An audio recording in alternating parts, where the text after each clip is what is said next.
Welcome to today's episode of the Strat Show. Today we have, I want to make sure I say it correctly, Almas Shareef.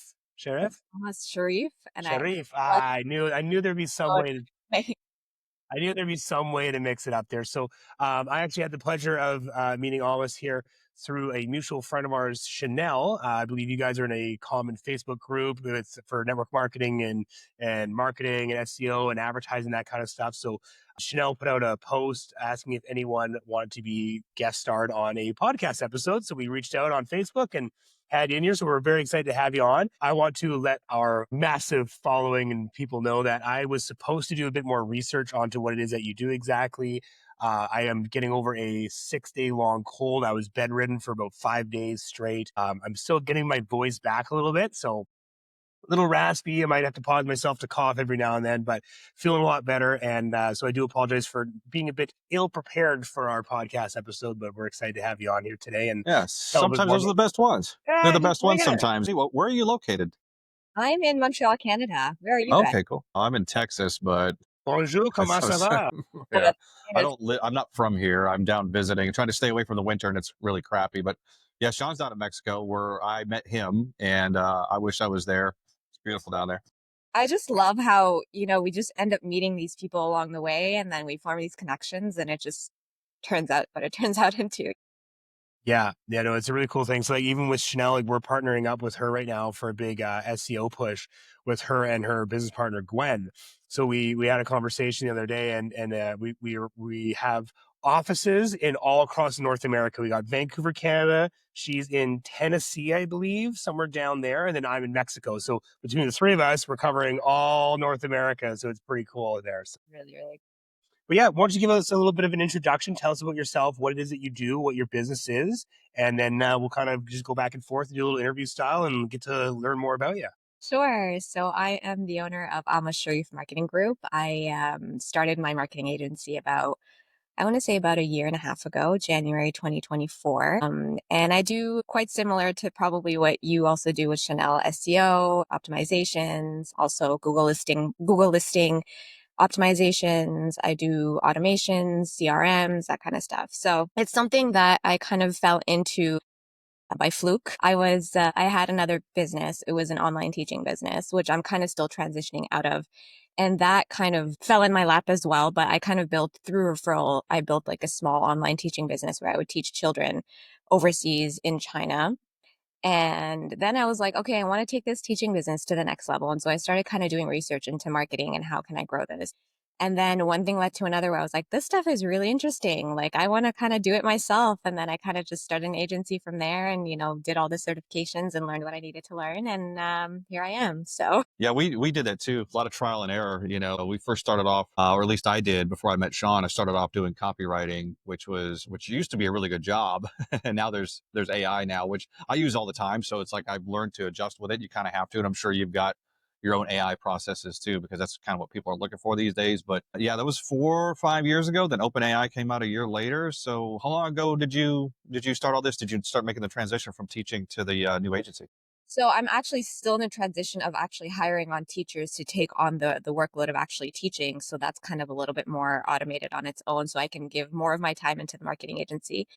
But the teaching stuff I had been doing it for about 5 years or so. And the reason it fell in my lap was because I lived in China for 2 years. So that was another part of my life. So I did the whole teaching in class and then coming back to Canada, teaching online and that whole thing. So while you lived there for 2 years, are you fairly fluent in, is it Mandarin or is it Cantonese? So I was in Shanghai. I am not fluent in Mandarin. I call it taxi level Mandarin, where it's just enough to like tell the taxi driver to go straight, left, right, or like order at a restaurant and, order a glass of water or this on the menu. And that's as far as it goes. I can't have a conversation.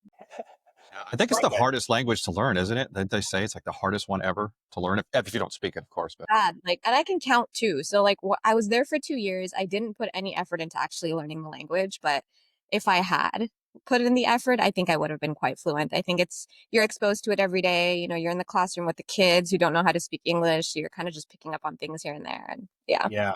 One thing, I mean, I've never studied, Mandarin, Cantonese, or any other, Asian language, but from what I heard is it depends on how you say the word, like the tonality of what the word is. So like one word spelled, let's say I can't spell in whatever hieroglyphics it looks like to me. Depending on how you say the word, it can mean different things. So the same word has like 8 different meanings depending on the tone and how like you pronounce it at the beginning or elongate at the end. Like it's like that part just throws me off too. Yeah, that part I was not really good with, but at least catching what other people were saying, I was able to do quite well. So Yeah. through teaching in China and going through that and then transitioning into the marketing agency, what has been one of the hardest things that you found with the transition going from teaching into like the Google ad space and marketing and like, or just in general, like what has been a very big hurdle you've had to overcome with learning this whole new industry? Because even when I was into it as well, it's constantly changing. So even as you're learning, you're also having to learn new stuff. Yeah, yeah, and as I'm, specializing in SEO and all these other things, there's like my ads that are popping up on my feed of like, "Hey, automate all this," and I'm like, but there's always a human touch there. But in terms of the question you were asking about what hurdles I had to go through, I think probably the biggest one for me would be mindset because anything you're doing differently, change in general, I think is really scary, and so just being in this like very comfortable space of kind of having these referrals coming in for the students that I had with the teaching business, not really having to worry about when my next paycheck is going to come in or like, that was just, I got really used to that. And then I decided, you know what, I'm going to burn all that to the ground and start from scratch again. And I'm someone that does really, really well under pressure. It's almost like that safety net was taken away from me. And now it's like, well, now I need to have a steady income so that I can pay rent and that I can actually live on the day to day. And that really helped me kind of push and build the marketing agency a little bit and put more time and attention into it. But I think we're our worst critics ourselves. And so I always have like this little voice in the back of my head that's always like, you can't do this, or you're not worthy of this, or, this is too hard and no one understands what you're doing. And, all these little voices and things that go Yeah, behind. for sure. Especially if it takes a really long time. That's the worst part because I think I want to say it took me like 14 months to really get any traction. And I'm like, what am I doing? Exactly. Like, why am I doing this? How long do I write it out? And then, it's always easy to say now, like, what's that quote? Like, successful people know to keep going are the ones that kept going when nothing was happening. Well, that's really cool for me to say now because I'm doing fine. But, when you're in it, you're like, at any moment now, how much do I put into this? Is this a sign that I should quit or should I just keep going? I know exactly what you're talking about. It's super tough. Sean and I talk about this all the time. It's like it's scary as hell. I had this stretch where when I finished my certifications, I think it was about 6 months or so, or like I was like, no one wants to buy from me, no one wants my services, like, and it was a matter of confidence as well. Like I didn't know what exactly I was selling and how I was going to help the client, and so I think that was a portion of it for me as well. But there was a 6 month stretch where I'm like, I don't know what I'm doing, like, and then eventually I started getting clients. Yeah. And I remember like for me, when I first got going doing web design and stuff like that, I would take on massive projects for like little to no money, right? I'm like, like my value isn't worth it yet. Like I can't be charging $4,000 for a 20-page website. I'll do it for 800. Like I was taking on as much as I possibly could and undervaluing myself because I didn't want to, I had that imposter syndrome, right? Like, who am I to charge this amount of money? Even though, let's say I quoted it for, 100 hours, well, I'd end up be, paying myself $8 an hour, like in the long run.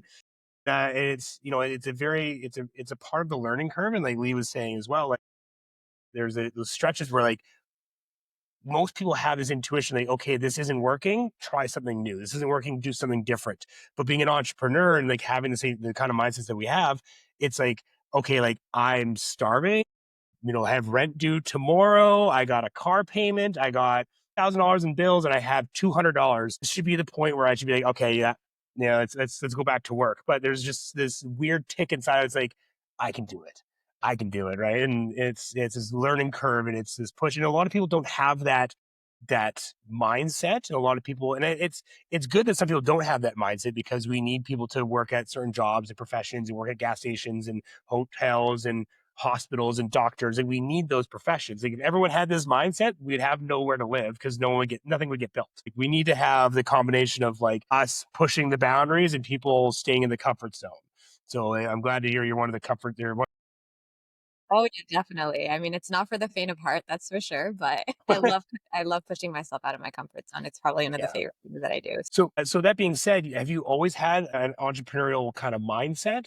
Have you, like, besides teaching in China and also doing this now, like what have been some of the past jobs or professions you've had? Have you always had this urge to work for No, yourself? I think okay, so I was kind of in the corporate life for a little bit, got a couple promotions within the company that I was working for, and I kind of like got to a promotion and I was like, well, like, am I just going to keep trying to like climb this ladder? Like, what is this? So kind of had like a quarter life crisis. I was in my 20s at the time. And I was like, screw this. And that's when I kind of just like left everything. I had left my corporate job, left, like, I had just bought a condo, like, put my condo up for rent, just leased a new car because I had gotten that promotion, like, gave away my car or like broke the lease and just packed my stuff and went to China. So I think it was kind of like I was never, ever thought that I would turn out to be an entrepreneur. Like it just things kind of aligned up the way that they did for me. And here I am. But one thing I did tell myself is when I came back from China, I was like, I never want to work for anyone ever again because it was a great experience. Don't get me wrong, but it was kind of one of those, China being a little bit more like communist and rule followers and that kind of thing. It was like, I had to go in and I had to put my thumbprint to check in and my thumbprint to check out. And if I was a minute late, they'd come like, you're a minute late. And I was just like, what is this? And so that was kind of the decision that I made when I came back. I was like, I'm putting it out there. I'm never going to work for anyone again. And then, parents that I had, the students in my classroom, they were like, how do we continue working with you? And then one thing led to another. And I built a small online teaching business and I didn't have to work for anyone. It was so nice. And yeah, I'm scratching all that out and starting from scratch again. That's really cool. So Sorry. no, I was gonna say it's also frustrating when you start climbing the corporate ladder because I had a bunch of those jobs also, Yeah. and then you start realizing the people that are in charge are like they're not all terrible, but like, oh man, I'm smarter than all these people. Why are they making more? Because it's just like why? Because people get promoted for weird reasons, and every business is different. But there is some safety in it. It's just it's depressing thinking about it now because now we have the roller coaster of I might have a really good month and I'm like super excited. This is great. And then next month I might make a third of that. So there's that. There's this up and down. But at least I don't set alarms anymore. I just wake up whenever I feel like it and I get back to people whenever I want. That comes with a price though. It's like a constant like surge of anxiety and everything else. Do you have any like on your daily routine and everything? How do you structure your day? So when I was still teaching, my day started off at 5:30 in the morning in the summer or springtime, and then 4:30 in the morning in the winter months, just because of the time difference and the times that I would be teaching evening times there. So I really started off my day, washed my face, brushed my teeth, and I was in front of the laptop within 30 minutes of waking up and teaching for like 3.5 hours. And then, by 9 a.m. or 8 a.m., I was pretty much done my day because I had done teaching for in China. And then I would go ahead and like, make breakfast and go to the gym, work out and whatnot. Now it's a little bit different. Now I don't teach in the morning anymore. And I'm kind of waking up whenever. So when you were saying that you can wake up whenever you want, that's a novelty to me. Like I didn't have I've been for the last 5 years waking up to an alarm at 4:30 or 5:30 in the morning. So that's just been it's the little things that I'm really that I had, I guess, taken for granted. That now I'm like, oh my gosh, this feels amazing. Like I'm not waking up to an alarm. I can answer the emails whenever I want. Like, so I don't have. I'm still trying to establish that routine of like now that I'm not teaching anymore. But yeah, it's something to be just kind of like, hey, wake up whenever you want. You don't have to go into a job. You know what I mean? I think the nice part about being an entrepreneur is you now have the freedom and flexibility to take Yeah, care of yourself first in the morning, right? exactly. So you like even with no alarms. So my routine's usually fairly the same. As I wake up, I do set an alarm just because I really love watching the sunrise every morning. And there's some mornings that my alarm goes off at 6:40, and then I'm usually up before that. Like I'm usually up at like 6, and then I kind of like just doze off and wait for it. But I use my Apple Watch as my alarm, so it's silent and all it does is it vibrates. So it's like a nice gentle like and like instead of like some loud, phone alarm going off, I use the watch, and then I'll journal, I'll meditate, I'll watch the sunrise, practice a little bit of gratitude, and then I actually started incorporating a 15-minute guided breathwork exercise this morning. This guy does all the if you had a checklist Yeah. of like every like a new like I don't want to say hippie, that's not fair, but you know what I mean, like which I'm glad he does, because I like to do some of that Spiritual. stuff too. But this dude literally does every single thing you see on online. He checks them Yeah. all off.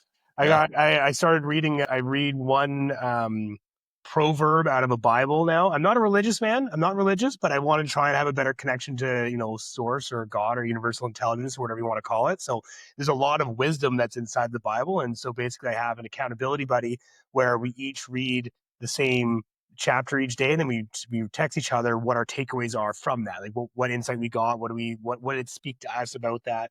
So yeah, I do it all: journal, meditate, breath work, gratitude, watch the sunrise, and then I start my day. Then I get into Ice work. baths. Yeah, the ice baths got shut down here. Actually, I'll dive into that in another episode. But I do ice baths, try to do that twice a week, and then I work for a couple hours. Usually go to the gym and then come back and work. And I mean, I'm Mexican now. I'm soy blanco mexicano, so I got my Mexican residency. But part of that is you have to really indulge in the culture, which is taking siestas. Midday naps are a must down here. Right. Yeah. Interesting. I'm definitely into everything that you're saying, all the gratitude journaling and meditation and everything, but I do it sporadically. Like I have trouble with the consistency of it. So, when you mentioned all that, I totally get it. Like to me, I think the nice thing about having a very flexible schedule that I did when I was teaching is that I had a lot of time on my hands. So it really helped me connect to my spirituality as well and to source God, like you were saying, whatever you want to call it. And yeah, I think like that's really helped me kind of move forward in my decisions to like go for marketing and this and that, because it's just you kind of just have a better connection to yourself, and through that you have more willpower and courage to take those risky steps, I guess. Yeah, absolutely. Yeah. And the gratitude practice as well, because there's, especially like we were talking about earlier, the roller coaster of being an entrepreneur. You have great months. Like I had, like January was a fantastic month. February was like the exact opposite. I'm like, how did I go from X amount to Y amount? Like, oh my God, right? Then the next month was better. So it's always a roller coaster. And I think if you don't practice gratitude, it's hard to be grateful for the freedom that you have, the choice that you have, the flexibility in your schedule that you have. So if you don't practice being grateful for these things, when you have those bad months, it's really easy to get stuck in like the I'm failing kind of mindset, like things are going down, right? So it really helps in that aspect too. So when did you, because I mean, coming from like a corporate background and then quitting corporate, moving to China, being in a communist thumbprint in, thumbprint out kind of place, which I want to hear more about. Like I've never been to China before, but I've heard, like not horror stories, but like different cultures, right? So when did you really dive into like the self-care, self taking care of yourself, meditation? Like when did that journey of your life begin? And was it around the same time as shifting to the entrepreneurial world? Yes, I guess. And no. Well, I feel like there's always something really horrible that happens in someone's life in order for them to maybe take certain steps or, change things up. So, right when I got back from China, this was a couple of months before COVID, I actually lost a very close family member, which was devastating for me. And I think it was after she passed away that I kind of started really asking questions about like, well, where is she now? What happens to life after death? And that kind of led me into the world of spirituality. And from spirituality, I kind of, built my routine and whatnot from there. So that's this long story short, I guess, of how I got into it. But it was after my time in China. Yeah. I heard a good quote from a friend of mine. He said that every obstacle and hurdle and challenge that comes into your life is the universe's way of initiating you into the next phase of consciousness. Yeah, yeah, yeah. I believe in that very much. So every bad thing that ever happens, and I lost my mother a few years ago, and that really catapulted me traveling down to Mexico in an RV, and then really like highlighting my business and working at becoming more. I've always been entrepreneurial. I've had like multiple different businesses before this, but I took them seriously, but they never caught on because it wasn't aligned with what I truly wanted to do or what my skills were.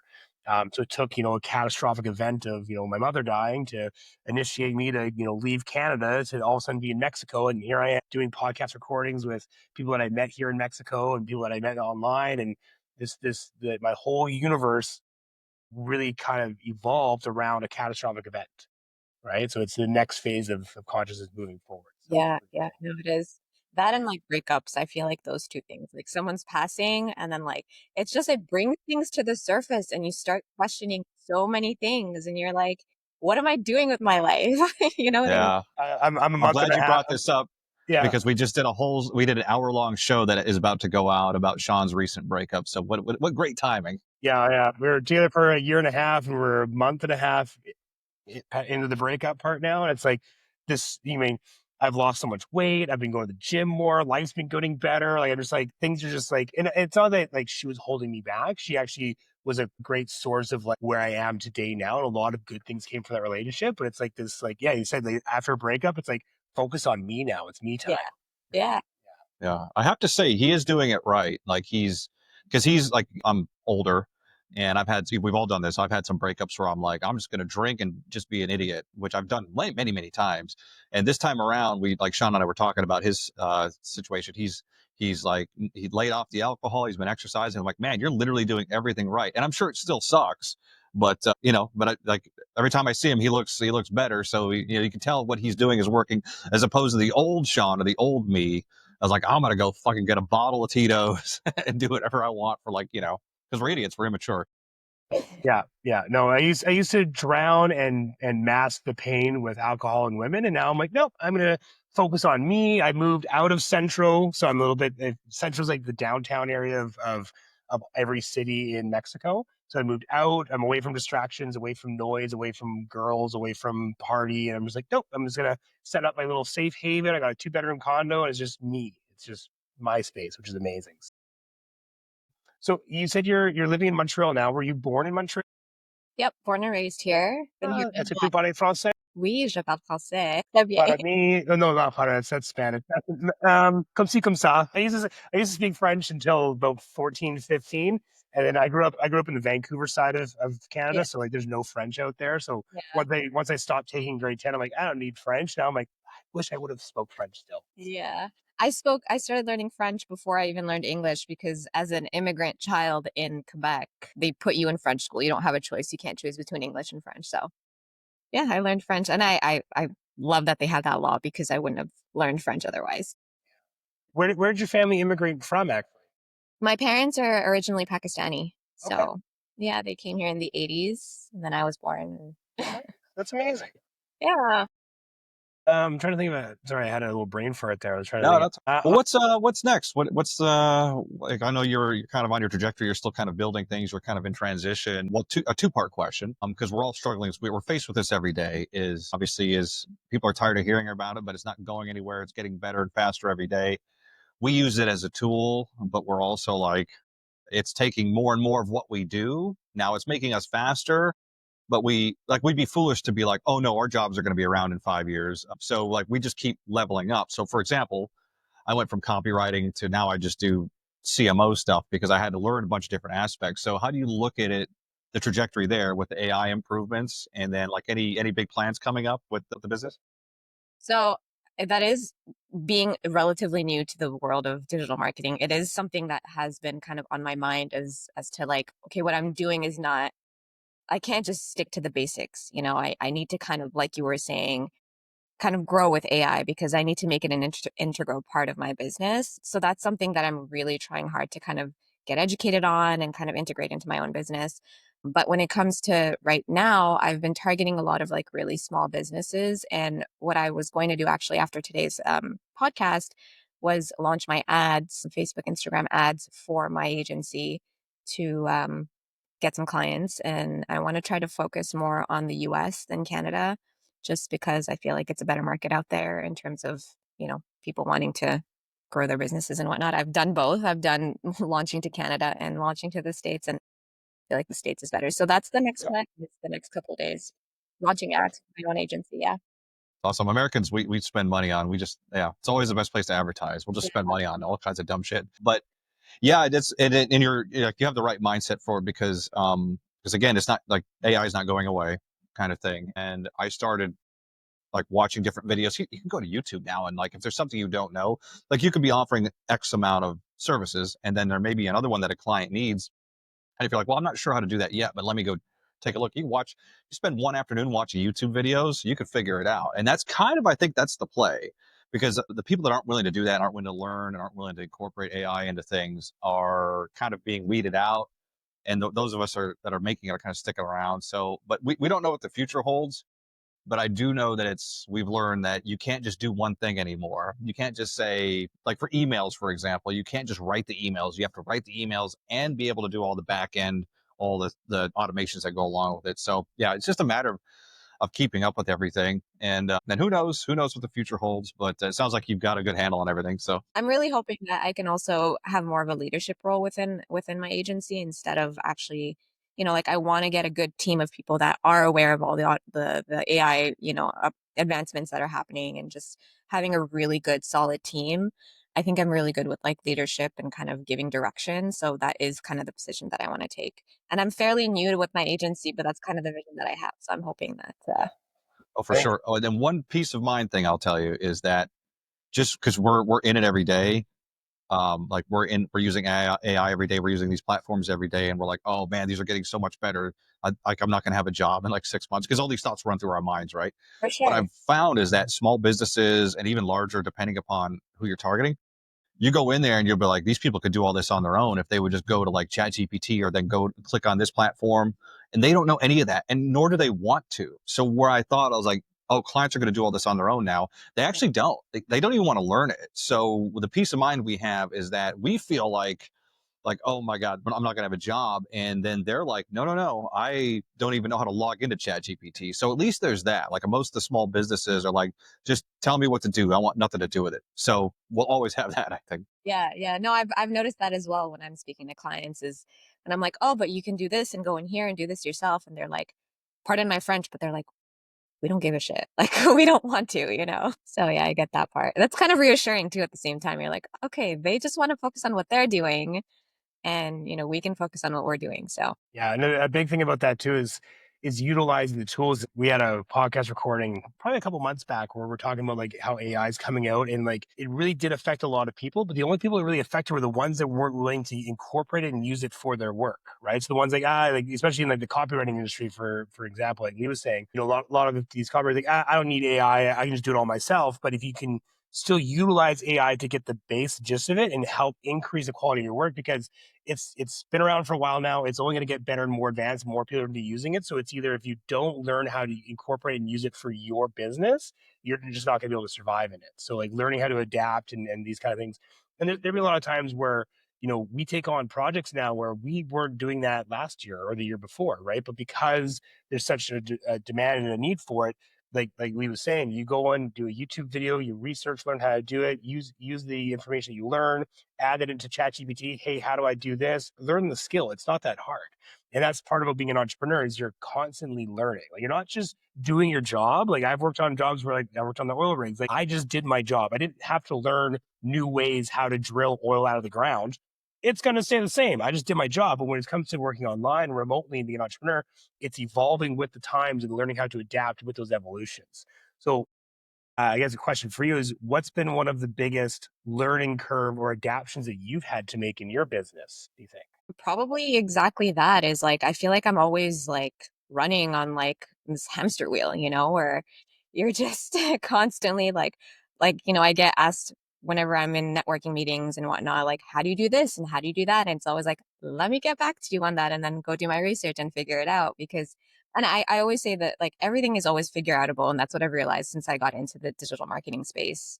A, because there's always something new thrown at me, but B, like there's always an answer to why something's not working and there's always a way to figure it out. So I think it's just that being on that hamster wheel has kind of been a big struggle for me. Not used to having this much of a workload and this much learning to do in such a short period of time. Like in the last year and a half, like I started my certification in January. The certification was quite short, but since January, the amount of work that like the amount of skills that I've built and the amount of knowledge that I have now in the marketing space is like I'm not the same person I was a year and a half ago. So yeah. Yeah, the one piece of advice I give everybody, and I'm nobody, but it's whenever I'm in a client meeting or talking to a prospect or something, and if they say anything that I don't know how to do, I never tell them. I mean, I don't lie to them and say, "Yeah, I got it, I can do it," but I always do what you just mentioned. I'm like, "All right, let me get back to you on this like tomorrow," And 9 times out of 10, you go watch enough videos or you can figure it out. Everything is figure outable, so I tell, because there's a lot of people we know that aren't confident, and they'll be like, I only do this. And the client will be like, well, I need this and that. And they'll be like, well, I can't help you. I'm like, why? Don't say that. Just give it some time, and you could definitely, like, you can figure it out, like, for sure. Or you can find somebody who can do it for you. So yeah, that's my biggest thing, is just say yes to everything and then figure it out later. Yeah, and then you're freaking out when you can't find the answer, but then you end up finding it. But yeah, that's the whole like emotional roller coaster that you go through as an entrepreneur. But there was something that I saw not too long ago. I think it was a reel or something on Instagram, and it was like someone talking about how like the ups and downs in life, or I guess in our case we can talk about entrepreneurship.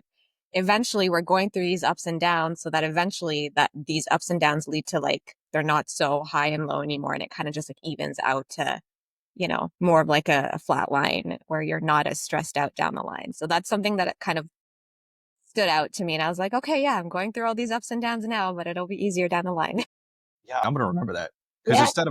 instead of like my low being $0 a month, my low may be a few thousand. So like, but I need to remind myself of that, because in our heads we get used to this expectation, and we beat ourselves up. So that's really good. I like that. I'm gonna use that. I'm gonna use that. Yeah. Yeah, I noticed too. Like, I mean, even like 3 years ago, like my low was like 0, right? Now my low is like 3,000, right? But I still have the same mindset. So when I only make 3,000 a month, my mindset's like, it's failing. But I'm like, oh no, let's think about 3 years ago. My freak out point was here, and now my freak out point's here. So like you are on a trajectory going up, and it's doing waves, but eventually the waves get smaller and just kind of even out, and you're shooting up like that. So the growth phase. No, I like that. It's really good. I guess for people that want to be able to get a hold of you, use your services, reach out and find out more information about the service that you provide, what's the best way that they can get a hold of you? We will attach everything to the description on here as well, your handles and stuff like that. But what is your preferred method for people to be able to reach out? On Instagram, my handle is Almas Shareef underscore, or you can email me at almasshareef.com, admin@almasshareef.com. I guess what would be, because this is the Strat show, we had to call it a strategy. What would be a good Whatever it piece of means. advice or a strategy that you want to leave the viewers with that could help them, whether it be in their business, their entrepreneurial mindset, their decision to move to China, whatever it could be? I would have to say, just take that leap of faith. Just jump off that cliff and free fall and just see you know, where life takes you. Because I think like when we stop having all these expectations and we just go for it, and I think just beautiful things happen. So just take that leap of faith, whatever it is that you want to do. And only good things can come out of it if you just trust the process. Sure. Well said. Hey, and you're too smart to fail for too long. So even if you try something out for a year and you have to go back to something else, you got lots of years left. So yeah, that's good advice. I appreciate it. Thanks for coming on. I really appreciate it. We'll have to catch up with you at some point in the future too, to see how things are going. Maybe check in like in a 6-month show or something like that. So it's good to see you. Good to meet you. Yeah, that's all I got, Sean. How you looking? Looking pretty good, yeah. For everyone who's watching, please like, follow, subscribe to the channel here. We appreciate your guys' support. We are going to be coming out with a whole new series as well. We're going to be doing a co-working series coming up where Lee and myself just kind of work and You brainstorm. can watch us work. Yeah, watch us work and brainstorm, go like, shit, we forgot that, or this is going great. Yeah, we're doing a new series on top of interviews, and then we're gonna have a co-work Yeah. series as well on Yeah. here. So we're Should be a excited on that. happy hour series, but yeah, we'll Happy figure it out. hour. Yeah, yeah. Other than that, yeah, All right, thanks for guys. watching. Yeah. We'll see you guys soon. Sounds good. To be continued.